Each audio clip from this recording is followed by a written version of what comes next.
If you were to break down chapter 12, and I like to do this because it helps me know what we're going to study here.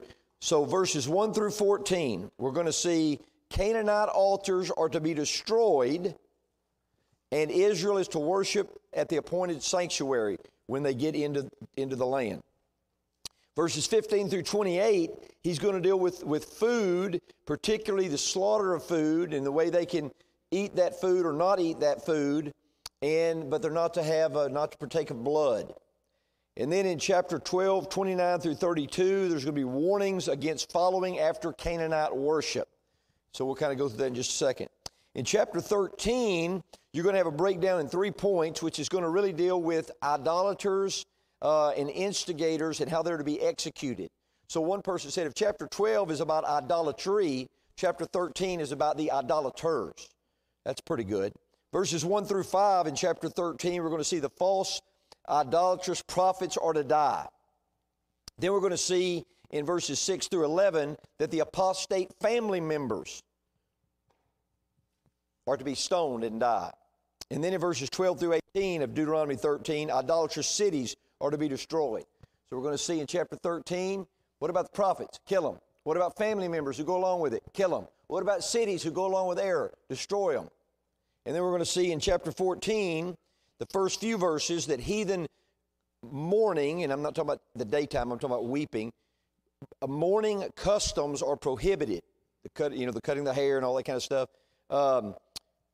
Baldness, if you will. Then verses 3 through 21 of chapter 14, these food laws are repeated. Why is all these specifics given? Because they're going to go into the land of Canaan, and they need to know how to live. They need to know what to do or not do to be God's people.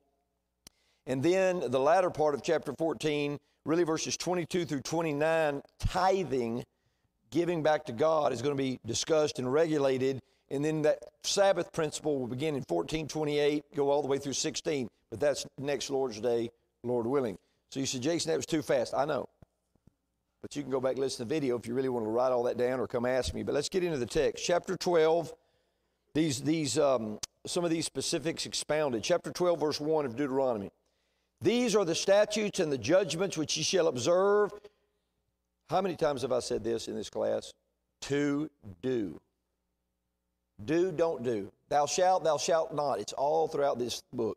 In the land. Where? In the land. Which the Lord God of thy fathers giveth thee, there's God's grace, to possess it. How long are you to live in this way that pleases God? All the days that you live upon the earth. You know how short life is? You ever driven by a cemetery and they're just tombstones are everywhere? How many people have died since the dawn of time? I mean, countless billions, right? We all live, we all die. He's saying all the days that you live, follow God's statutes, talking to that generation that was going to go into the land of Canaan, chapter 12, verse 2. Ye shall utterly destroy all the places wherein the nations which ye shall possess serve their gods, upon the high mountains, upon the high hills, and under every green tree. That's simply references to idolatrous worship back during that time. Verse 3, and ye shall overthrow their altars, and break their pillars, and burn their groves with fire, and ye shall hew down the graven images of their gods, and destroy the names of them out of that place. Verse 4, ye shall not do so unto the Lord your God. And then he's going to go into the place there to worship God. So what's this first section dealing with? Can we say it this way? It's dealing with pure worship versus false worship. Pure worship of God's people versus false worship of the idolatrous people of the Canaanite world. Now, your mind, if you should probably go to various places. Go back to Deuteronomy 7. Deuteronomy 7. He just says it over and over. Deuteronomy 7, beginning in verse 1, I'm not going to read the whole thing, but he lists all of these nations by name that are going to be cast out. Verse 2 in Deuteronomy 7, and when the Lord thy God shall deliver them before thee, thou shalt smite them and utterly destroy them, and thou shalt make no covenant with them, nor show mercy unto them. Neither shalt thou make marriage with them. Thy daughter shall not give unto his son, and nor his daughter shalt thou take unto thy son, for they will turn away thy son from following me. So will the anger of the Lord be kindled against you and destroy thee suddenly. Deuteronomy 7:5. But this shalt ye deal with them. Ye shall destroy their altars and break down their images and cut down their groves and burn their graven images with fire. Why? Verse 6, for thou art an holy people. Look at chapter 9 of Deuteronomy. Chapter 9 of Deuteronomy, you have the same thing just as an example, verse 3. Deuteronomy 9:3. Understand therefore this day that the Lord thy God is he which goeth over before thee as a consuming fire. He shall destroy them, and he shall bring them down before thy face. So shalt thou drive them out and destroy them quickly, as the Lord hath said unto thee. Speak not thou in thine heart after the Lord thy God hath cast them out before thee, saying, for my righteousness, in other words, I've come here. Go back to chapter 12. Now, before we get into verse 5 and following, why is he saying this again? Remember, this is several speeches, if you will, or sermons that Moses is giving. That's what Deuteronomy is about. It's about a 70-day period. They're going to mourn for him for 30 days. So he's giving these sermons. It's a Moses lectureship, if you will. You say, yeah, but he's got the same topic like 20 times. Why? People don't always get it the first time you say it. It's a problem. They're without excuse. Do you think God's trying to teach us that when we teach and preach the same things, that's not necessarily a bad thing? Now, I'm not saying you should preach the same sermon every Sunday morning, but what do we hear in some form every Wednesday, every Sunday morning and night at the end of a sermon? The invitation. Well, that's a waste of time. No, it's not. Someone may need to obey the gospel or repent of their sins. And so we don't ever want to make light of that. But when I read through here, he is pounding this thing.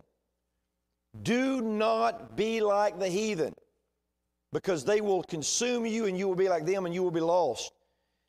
And it just jumps off the page. Verse 5, now as opposed to that, he said, but unto the place which the Lord your God shall choose out of all your tribes to put his name there.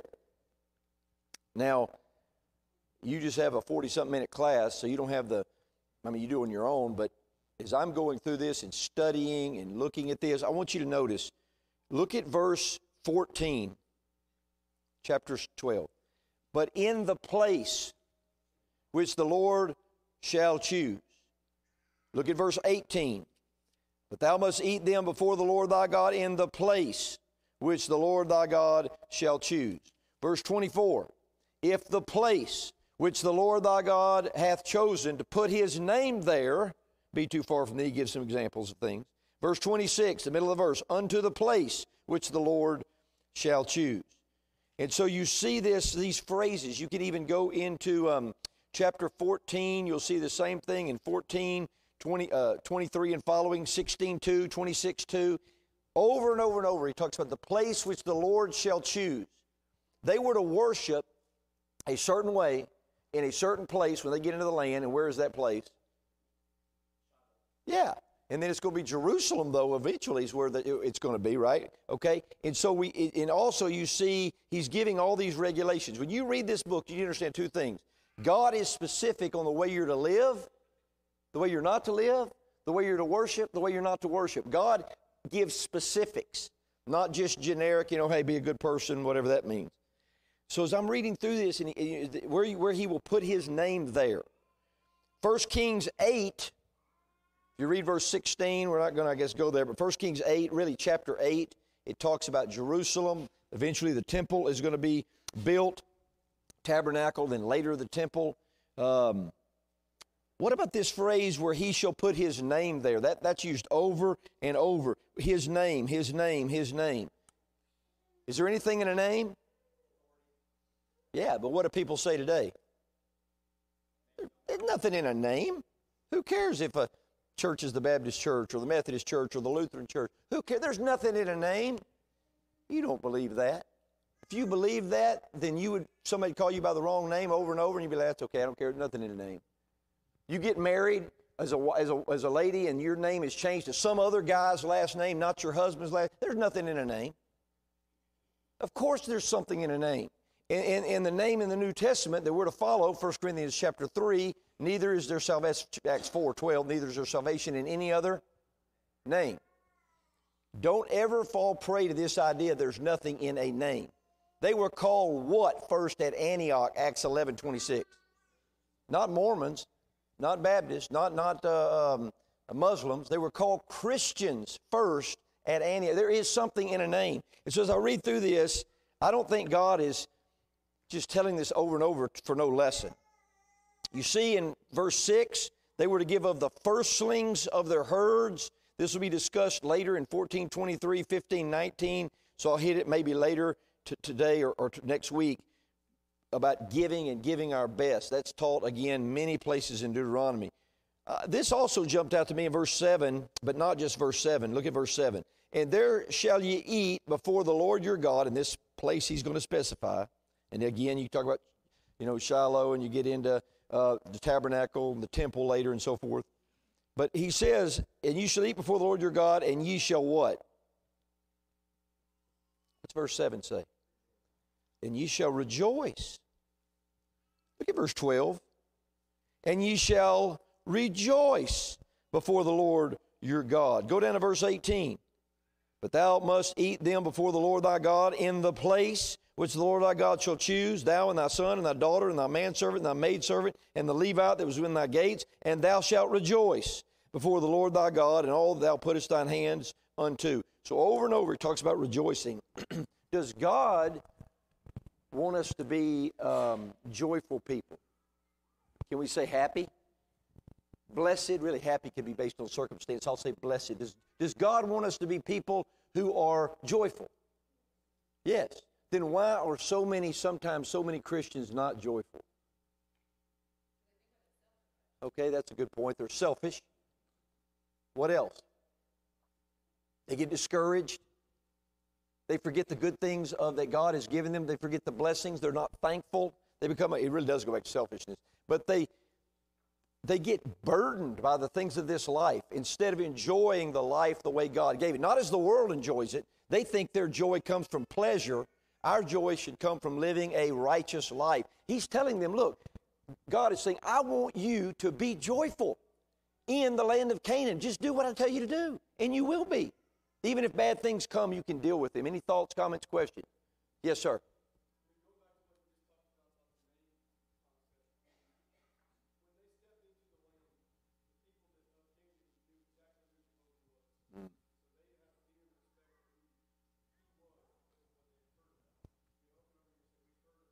Yes.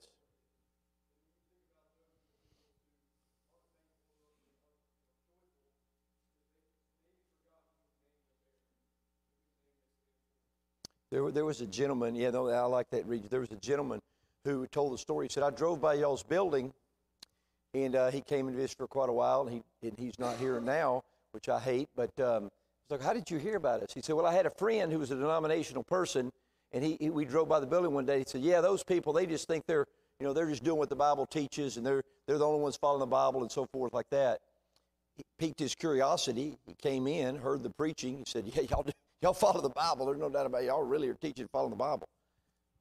I think that was good. I'm glad that person, I wish they would all do that. I'm not saying we're the only place in the world doing right. We know that. The Lord's church is all over the world. But don't we want people to know what we stand for?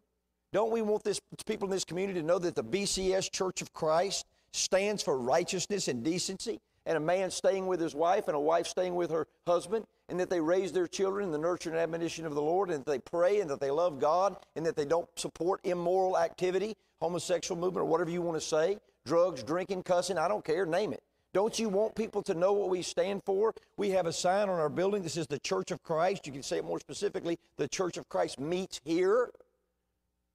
And I think we should rejoice in the fact that we're God's people, not in an arrogant way, but in a way to say, come with us. Come with us. Let's go to heaven together by following the Bible. Is there anything wrong with that? Yes, ma'am? Yeah. Yeah. Good.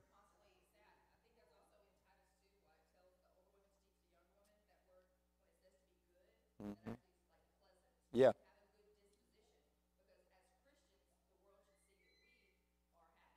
Yeah.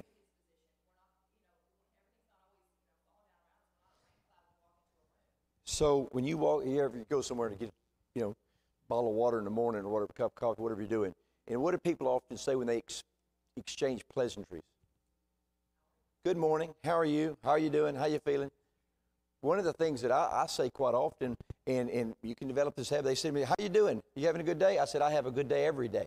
And she could tell you that there's exceptions, I guess. But I try to have a good day every day because life is short. We should rejoice when we're God's people. Verse 7 really sums it up again. But there ye shall eat before the Lord your God. Again, they talk about Old Testament Israel. And you shall rejoice in all that you put your hand unto. Think about the New Testament as well as the Old. Whatever your hand finds to do with all your might. Ye and your households. Notice, and your households. You got people in your household who are grumpy? Maybe that you need to help them understand not to be that way. Wherein the Lord, here it is, the Lord thy God hath blessed thee. You have health? You have anything that you can be thankful for? The answer is, of course. Now, verse 8, he makes a play on a phrase, you shall not do after all the things that we do here this day, every man whatsoever is right in his own eyes. Now, in context, he's dealing, of course, with the fact that there would be a set place they were to go, and the worship was to be involved in that particular place and so forth. Again, he's talking about when they get into the land. But that phrase reminded me of Judges 17 in a different context. But in Judges 17, every man did that which was right in their own eyes. So if you want to make application to that phraseology, how many people today do what's right in their own eyes? Their standard is who? Themselves. Well, we don't want to do that. I love verse 10 as well. There's two words I have highlighted here in the middle of verse 10, rest and safety. But when you go over Jordan and dwell in the land which the Lord your God giveth you to inherit, and when he hath given you rest, that's talked about a lot in Hebrews, applied to the New Testament, applied to being in the church and eventually going to heaven. He said, from all your enemies round about, so that you dwell in safety. What's one of the things people have put forth in the last number of years? A safe place. What do they mean by a safe place? Say what? A place where no one disagrees and where you can't hurt my feelings, right? Well, we have a safe place too today. What's our safe place?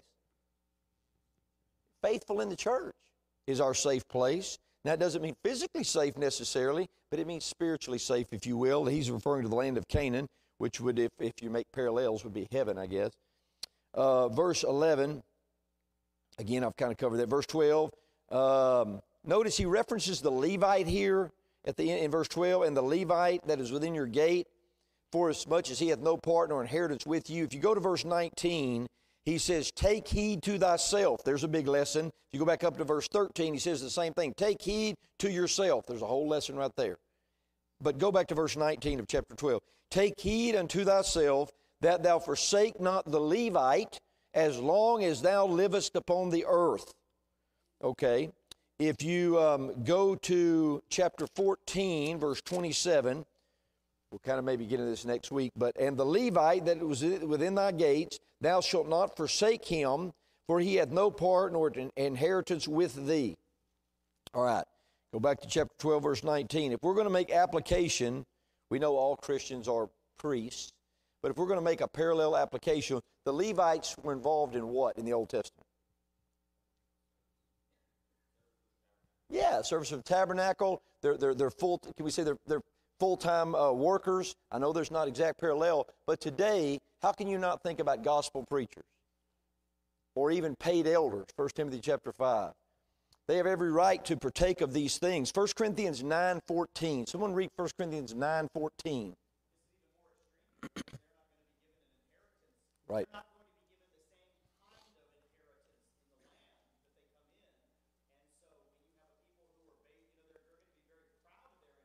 Sure. Right. Sure.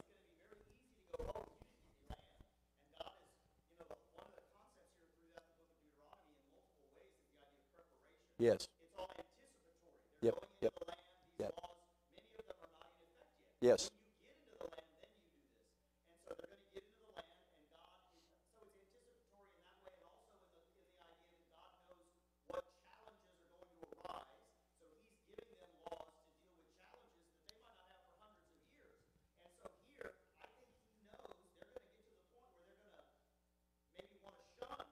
Sure.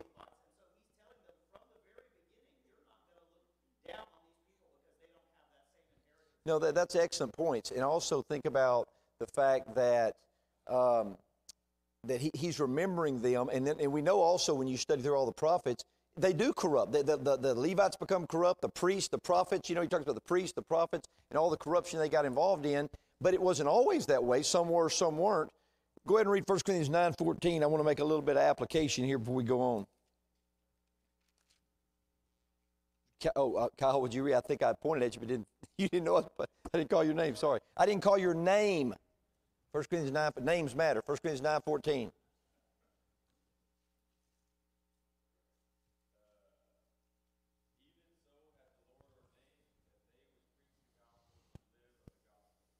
Okay.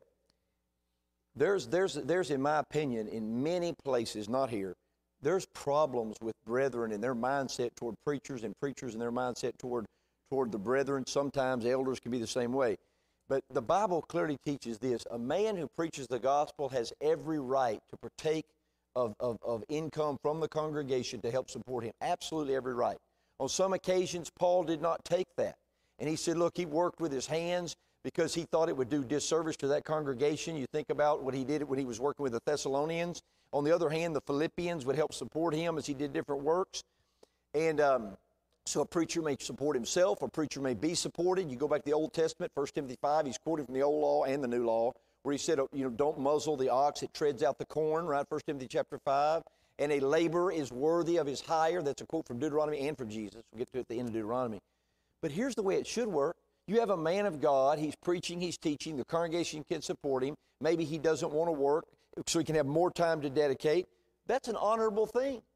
You know, I think about men like Tom Waycaster. I don't think, although he has worked secularly, but Tom could not do the things he's done if he worked full-time secularly. Brother Terrence, there's no way he could do all that he's doing and work secularly to the degree that he's doing it. On the other hand, you take our preacher. He both preaches and works secularly and does it and balances it very well. Okay? Both are honorable. All of it's honorable. Don't ever look down on a preacher because they receive income from the congregation. Don't ever look down on a preacher if they decide to support themselves. And the preacher should never look down on a congregation who can or can't do certain things. The point is, the Bible authorizes it but doesn't demand it. And so I think about these principles with these Levites, and I think what Brother Chris said was a very good comment. He's preparing them so they don't forsake, verse 19, the Levites. And I understand there's Old Testament versus New Testament, but I think you get the parallel things there. Yeah. Right. They would, absolutely. And I've seen both ways, man. I've seen preachers in a little congregation, they're starving to death. The congregation can't really support them, and they won't go get a job. I'm like, either go somewhere or get a job, something, but quit griping about it. On the other hand, I've seen some congregations who treat their preacher, like he's their little puppet or whatever. You do what I tell you to do, or we won't pay you, or this or that or the other. There's abuses, but God's plan is beautiful. And when worked properly, it's a lovely, beautiful thing. To kind of hasten on, you really can go to verse 21 and following and get into a lot of things there. It could be a whole class dealing with regular meals versus religious meals. And I will say this, though. When it comes to where God had specified certain things to be done religiously, they had to be in the place that God had specified. And you think about some of the background and parallels we've had in the last few years where people, think they can just worship at home in their pajamas as opposed to coming to the assembling of the saints. I'm thinking about parallel application here. I think there was a lot of ignorance on that. Hopefully we don't have a lot of that anymore, but I'm sure we do. I guess we do in some places, but not those who thought through what the Bible teaches. Also, a lesson jumped out of verse 23 to me. Only be sure that thou eat not the blood. If you go back to verse 16, only ye shall not eat the blood. You shall pour it upon the earth. So they could eat all these different animals and certain regulations regarding that. But he says in verse 16, don't eat the blood. And then just a few verses later, don't eat the blood. Again, repeating something is okay and often necessary because people forget. By the way, in the New Testament, can we as Christians eat/drink blood? No, not if you read Acts 15. Twice in Acts 15, it is a sin to drink blood or eat blood. But why? In the Old Testament it was, in the New Testament it was. You go back to Genesis, What does it say about blood? If you go back and study some of the things on blood, for instance, Genesis 9:4. Josiah, would you read Genesis 9:4? And particularly, it's all throughout Leviticus. Leviticus 17:10, Brother Mowdy. Genesis 9:4, Leviticus 17:10. Yes, sir.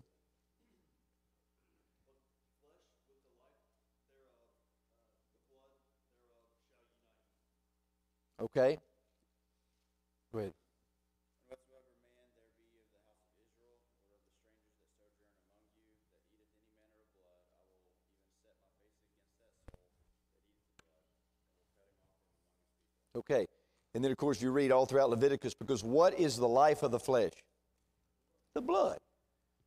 You ever thought about why blood had to be shed of animals and blood had to be shed by Jesus Christ? And what do we do today? Not literally the blood, but what do we eat and drink that points to the death of Christ and to the blood of Christ? The memorial of the shedding of that blood, okay? And so it's interesting. So the Catholics teach that the Lord's Supper, the fruit of the vine, actually becomes the blood of Jesus, which would be a violation of Acts chapter 15, where we're commanded not to eat blood. So they actually in the Lord's Supper are teaching the direct violation of Old and New Testament. But we have certainly partake of an emblem that represents the blood to remind us of the shedding of blood. Why the shedding of blood? It's life. It's the life. You lose your blood, you're dead. And so there's something special about that in the sense of the way God established all these things, and it even goes all the way back to the Old Testament. So you see that language all throughout Leviticus. What?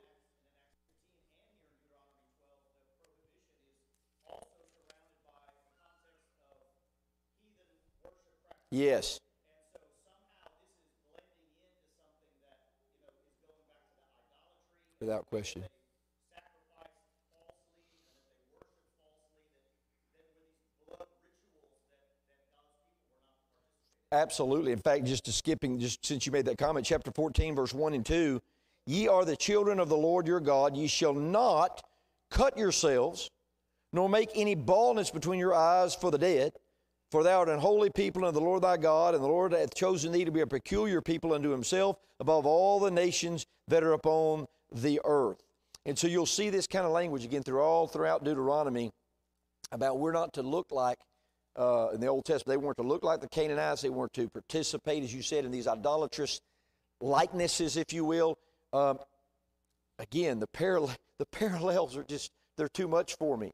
If we look like a denomination, if we talk like a denomination, if we think like denominational people, eventually what will we become? Denominational people. How can it be any other way? And so there should be a great distinction. When people come to the assembling of the Lord's people, and I've had people who are my friends do that, and they say, whoa, man, that singing was incredible. I've never quite seen anything like that, a cappella congregational reciprocal singing. There people aren't up there leading worship in flip-flops and a beach shirt, and there's just something different about it. It's sincere and reverent, if it's what it ought to be, is what I'm saying. It's distinct. There's the principle. Okay, go to chapter 12, verse 25. We're going to read a few verses. Chapter 12, verse 25. Thou shalt not eat it, coming to this blood again, that it may go well with thee and with thy children. There's a lesson there. Not only what we do, but how it impacts our children. After thee, when thou shalt, help me, Morgan. What's it say? Thank you. Do. I want this in y'all's brain. That which is right in the sight of the Lord. Notice, the right in the sight of the Lord. Only thy holy things which thou hast, and thy vows, thou shalt take and go unto the place which the Lord shall choose. And thou shalt offer thy burnt offerings, the flesh and the blood, upon the altar of the Lord thy God, and the blood of thy sacrifices shall be poured out upon the altar of the Lord thy God, and thou shalt eat the flesh. Verse 28. Observe and hear all these words which I command thee, that it may go well with thee and with thy children. It says it again, after thee forever. When thou doest that which is good and right, in whose sight? In the sight of the Lord thy God. I'll pause there for a minute. How do you know if something's right or wrong if you don't know what the Bible teaches? You don't. There are people today that do all manner of things and they don't even think about something being good or not good or bad or evil or wicked why? They don't know what the Scriptures teach.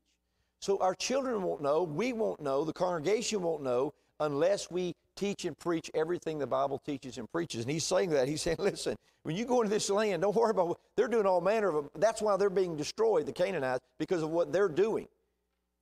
You can't be like them.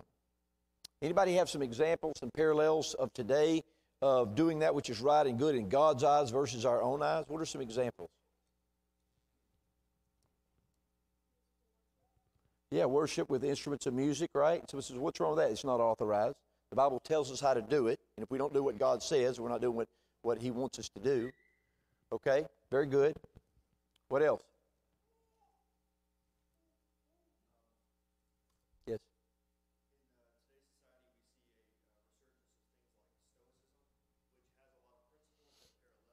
That's a good point. Yeah.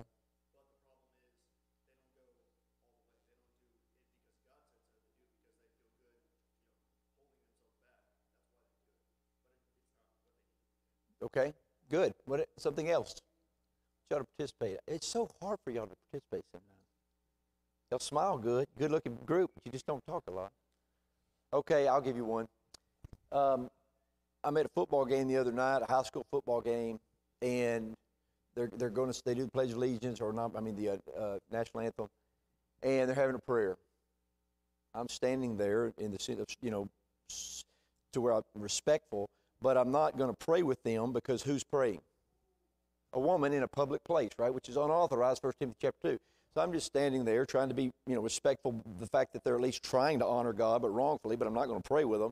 And so I'm just sitting there and my eyes are open. But it shocked me. This is a quote-unquote private school that were supposedly Christians from the world, not the New Testament perspective.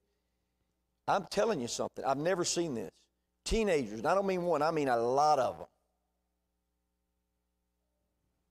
Playing on their phone, talking. These people supposedly believe in that group that they were. One of them's eating. I've never seen so. He's eating his sandwich during the prayer. Okay, now I know that prayer's not going up to God because the woman's leading a public place, 1 Timothy chapter 2, verse 8 and following. But I'm assuming he doesn't know that because he's part of this religious group. And it floored me at how either atheistic, practically atheistic, or worldly these people are. Now, if there were a faithful member of the church praying, authorized man who's faithful, 1 Timothy chapter 2, I would, of course, have been praying and meditating and doing what I'm supposed to do. But I'm just telling you something. We live in a society that is absolutely, unbelievably corrupt. And I think sometimes we fool ourselves of how bad it really is. It's bad. And it was bad in the land they were going to as well, even worse, really. And first century, same thing. These the Romans, many people were slaves. I mean, the things that go on, some unthinkable things, but yet there were faithful Christians, and there were those who were not. He was saying to them, I don't care what these people do. You don't do what they do. You do what God says to do. Go to chapter, and why? Verse 31 of chapter 12. Thou shalt not, come on, Mouty, help me. Do, thank you. This will get in your head. So unto the Lord thy God, for every abomination to the Lord which He hateth, have they, come on, done unto their gods. For even their sons and their daughters they have burnt in the fire to their gods. Did Israel get caught up in this? Go study the Kings. They got caught up in the same stuff. So you have people even in the church today said, we should have a praise team. We got two or three singers over here and 2 or 3 singers, and they sing good. Oh, Jason, he does not sing good. Amen to that one. Okay. No, Brother Jaggy kind of cracks me up. You're a good man. He's sitting there, and I can tell when I'm off key, which is like every other song, and he goes like this in his head. He goes. And I know that's his cue to pause, and I quit for a second, Anyway, but I lost my application. What was I even?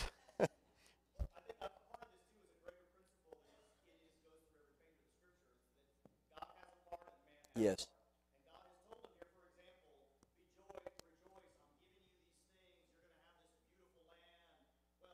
I'm giving you these things, you're going to have this beautiful land. Well, they had an obligation to drive out the nations around them. And so people think, well, God gave it to them. Yeah, but they lost it. Yeah. God told them what to do, and some of them did it for a little while, and then they didn't. And when you don't do what God tells you to do, you don't get the blessings that God promised. So the encouraging example is the ones who did what God said were blessed, faithful, and died right with God. Their children died right with God. Those who didn't eventually drifted and were lost. And the lesson to you is what I've already read and referenced twice. Take heed to yourself.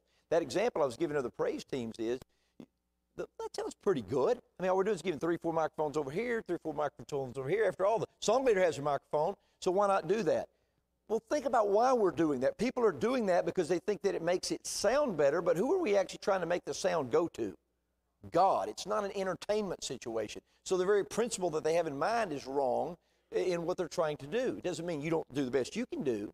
It doesn't mean you can't do things that are authorized, 4-part harmony, things of that nature, because again, that's within the generic command to sing to one another. We have a whole lesson on logic and authority later. Go to chapter 13. Chapter 13 is real simple, but wow, how powerful it is. Again, the false prophets, kill them. Verses 1 through 5. A relative, a friend, a family member that engages in this stuff, kill them too. And then, of course, cities that won't listen, you destroy them. Now, we don't do that physically today. We're under a spiritual situation. 2 Corinthians chapter 10, the weapons of our warfare are not carnal, but there's an application here. And so just as an example, chapter 13, verse 1. If there arise among you a prophet, look at verse 6. If thy brother, verse 12, if thou shalt hear say, there's the 3 breakdowns of this chapter. Verse 1 of chapter 13. If there arise among you a prophet or a dreamer of dreams, and giveth thee a sign or a wonder, and the sign or wonder come to pass, whereof he spake unto thee, saying, let us go after other gods, which thou hast not known, and let us serve them. Thou shalt not hearken unto the word of the prophet, or that dreamer of dreams.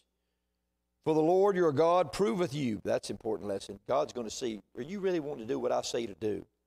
To know whether you love the Lord your God with all your heart, with all your soul. You ought to, in your minds, go to Genesis 22 with Abraham, when he took that knife, and what did God say when he was about to stab his son through? God said, now I know. And what he means is, Abraham, now you know that I know that you were committed to me. That's the lesson there. Many references like that. God is testing us, not tempting us, but testing us whether we'll do his will.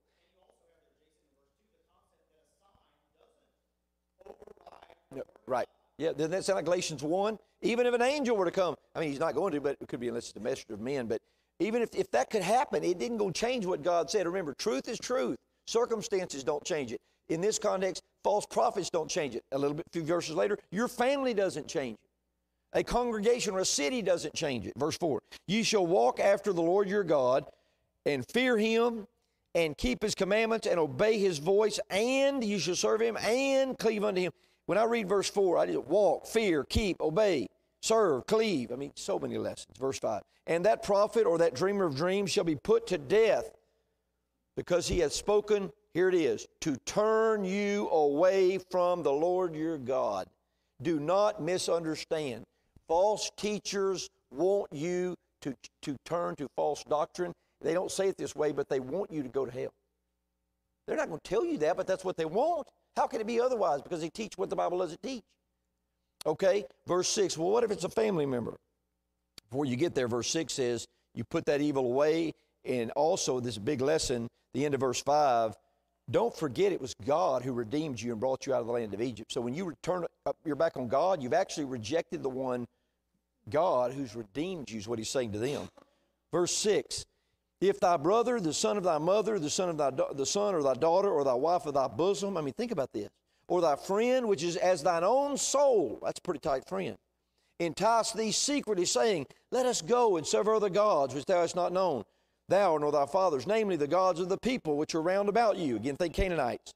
Nigh unto thee or far off from thee, from the one end of the earth even unto the other. Verse 8, thou shalt not consent unto him, nor hearken unto him, neither shalt thou eye pity him, neither shalt thou spare, neither shalt thou conceal him. Verse 9, but thou shalt kill him. It gets deeper. Thine hand shall be first upon him to put him to death, and afterwards the hand of all the people.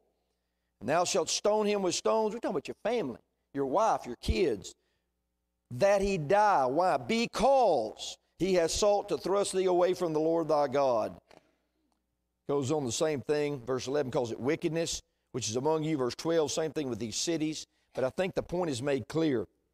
Jesus said in Matthew 10:34 and following, I came not to bring peace, but a sword. Well, wait a minute. I thought he's the Prince of Peace. He is. But the Prince of Peace drew a line in the sand and said, you want peace, you do it my way. But if you don't do it my way, I want you to understand, there is going to be division in your family. There's going to be division among your friends. 1 Peter chapter 4 talks about some who obey the gospel and their former friends. It said they don't understand because we're not running with them like we used to run. I'm giving my commentary on it. Go read 1 Peter 4:1 and following. Here's the point. Hey, there's members of the church who struggle with this. Now, I'm not talking about helping someone who's weak, or you're in a situation where you're married to a person who's not a member of the church, because you made a decision at one point you shouldn't have made, and you're in a faithful marriage. Fine, you be faithful, you win them over. The Bible addresses that, 1 Peter chapter 3. That's what you should do. But what I'm saying is this. If all of a sudden, my dad tomorrow becomes an atheist, turns his back on the church, he's an elder in the church, leaves the church, I try to restore him, he doesn't listen, and all of a sudden for the next 5 years, we're just going to go to Thanksgiving and hang out and do things like normal, and I'm never going to say a word to him as if it's not a big deal, that's a problem. Now, again, I'm not talking about you going to vigilante witch hunt and that you can't go to a family situation with a member of the church who's fallen away, because you should try to help them and bring them back. But what I am saying is you cannot justify and overlook perpetual sin, and Deuteronomy 13 is a great example of that. Why? What's the point of church discipline? To bring people back. To bring them back so they can go to heaven. And if you ignore their sin, that's a problem. They're not going to come back if it's ignored. Yes.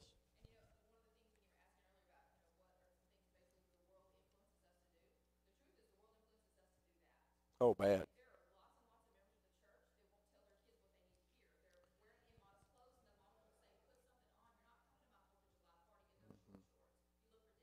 Yeah.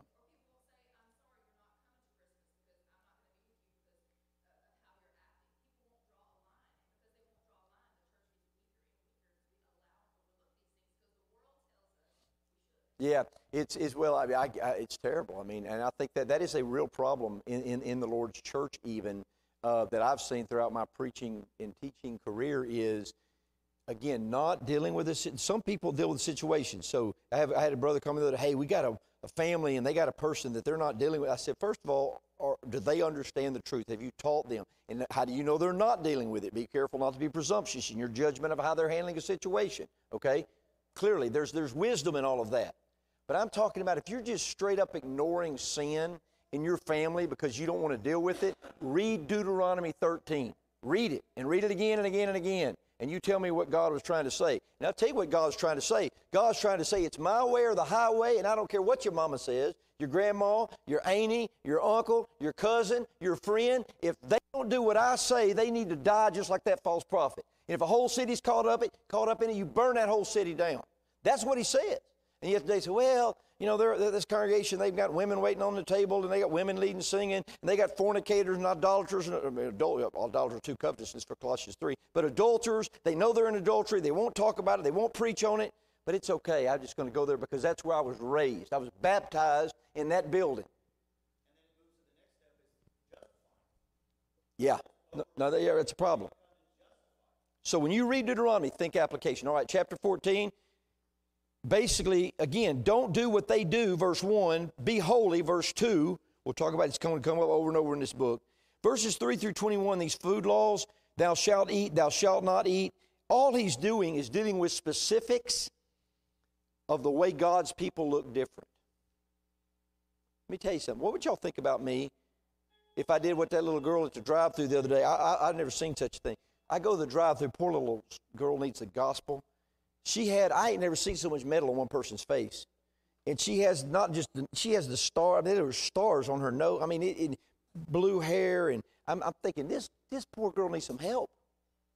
She does. And you know what? She could get it. And if she learns a better way, I guarantee you one thing, she wouldn't want to do that kind of stuff anymore. We don't need to look like the world in the way we dress, the way we think, the way we act.